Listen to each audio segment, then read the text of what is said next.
Hello and welcome to another episode of Artistry of Code Snippets. My name is Grzegorz, and today I want to talk about something which is considered by many people in the IT industry as the holy grail of agile software development, but personally, I think it's really within the reach of everyone. I guess you already have experienced at least one of those situations, putting a lot of work and overtime into something ending up to a poor outcome on both the product and source code level. Delivering changes in bursts with a lot of leftovers from the previous iterations without the feeling of progress or accomplishment, working with the feeling of complete chaos or utter lack of planning, not reaching the finish line at all or reaching it so burned out and exhausted that we even can't experience the joy from what we've managed to complete. I was lucky enough not to experience these situations too many times in my professional life, and I want to share with you how you and your team could get there too. Allow me to start with a quick throwback into my past. Working as a freelance web developer during my university times, I got myself, and I have to emphasize this, I got myself into the situation where I had to pull all-nighters for some starvation rate projects, which mostly built my portfolio for the future. You might call this as an investment, but the return of investment was pretty bad at that time, I would say. After running into health issues, I started to pay more attention to how I can build software at a sustainable pace. And the sustainable pace is exactly what I wanted to cover with you today. Before we jump into the implementation, I'd like to bring you some more context. The Manifesto for Agile Software Development from 2001 is mostly known to everyone thanks to the four main values. What's not frequently mentioned is that it's backed up by a set of 12 principles which provide additional guidance. Right now, I'd like to bring the 8th principle to the spotlight. It states, Agile processes promote sustainable development. The sponsors, developers, and users should be able to maintain a constant pace indefinitely. If this sounds enigmatic, people at kanbanize.com provided a neat paraphrase of this principle by saying, logically, when you put Agile into practice, your goal is to avoid overburdening and optimize the way you work so you can frequently deliver to the market and respond to change without requiring personal heroics from your team. Now, if you ask me, that's the place where we all want the IT industry to be, don't you think? The natural question which follows is, okay Grzegorz, how to do it? Luckily enough, smart people already figured this out and we can benefit from their knowledge and recommendations. For me, one of those people is Kent Beck and his marvelous software development methodology called extreme programming. This methodology includes 12 practices, from which one is especially relevant in the context of achieving the sustainable pace of development, and it's called the 40-hour week. In short, the 40-hour week refers to the approach which emphasizes that well-rested team members are more creative and performant. By employing this practice, we build a natural capacity limiter which has to be respected and considered during iteration planning. Keeping the team rested allows sustainable pace and creativity to emerge.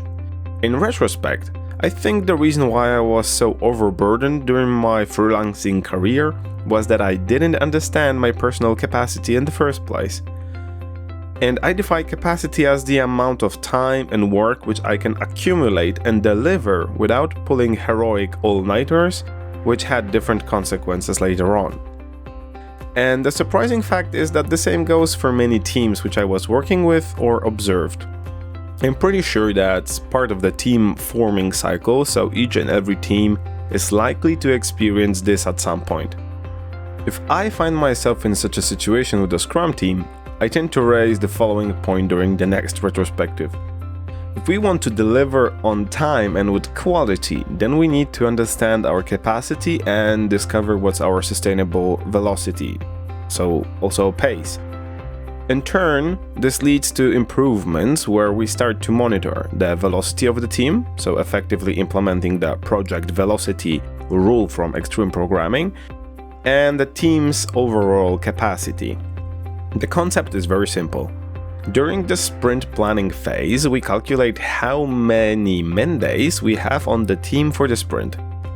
So if we have 4 developers and 2 testers on board for a whole 2-week sprint, that's 60 man days for the whole iteration. So that's always keeping in mind the 40-hour week. How to calculate the velocity from the sprint? Well, if the team delivered 30 user story points from the stories meeting the definition of done, then we divide that score by the capacity. So in our example, that's 30 points divided by 60 man days of capacity, which gives us a half of a user story point per man day. And that's the unit which I'm using. So this half of a user story point per man day is a very valuable piece of information, because next time you're going to plan the sprint, you can start from calculating the capacity once again, and then use the velocity information to forecast the delivery in the new sprint. So for example, if in the new sprint we have 2 people on vacation, this leads to 40 man days of capacity. Thus, we can forecast 20 user story points of delivery, taking as much as we are capable of delivering without overburdening and sacrificing quality. What I also recommend is to use a 3-sprint moving average velocity information, so that abnormal velocity jumps and drops will be balanced within the average. This way the resulting pace will be even more sustainable. The presented methodology is overly simplistic, and it's done on purpose. You don't have to be super detailed to achieve what we are aiming for here. Also, numbers like half of a user story point per man day might be considered silly or give the impression of a slow pace. It doesn't matter as well, because different teams will have different capacities and estimations on their stuff, so the number will vary and should never be compared between teams. If I would like you to remember one thing from this episode, that would be the statement that the pace might be low or high, but it really has to be sustainable. At the time of the recording, I'm writing an article which will cover the subject more in depth with some ready-to-use tools for you if you would like to start working with this principle in your team. You should be able to find the link to the article in the show notes of the episode. If the article is not linked there yet, check the notes after a week or 2. You can also follow me on Twitter or LinkedIn. I will definitely post the update with the article on those 2 channels. If you enjoyed the episode, make sure that you share it with your friends and colleagues so that the message reaches them as well. If you'd be interested in implementing this in your team and have some questions, feel free to contact me directly. Meanwhile, thank you for tuning in today and spending your time with me. Hear you again soon.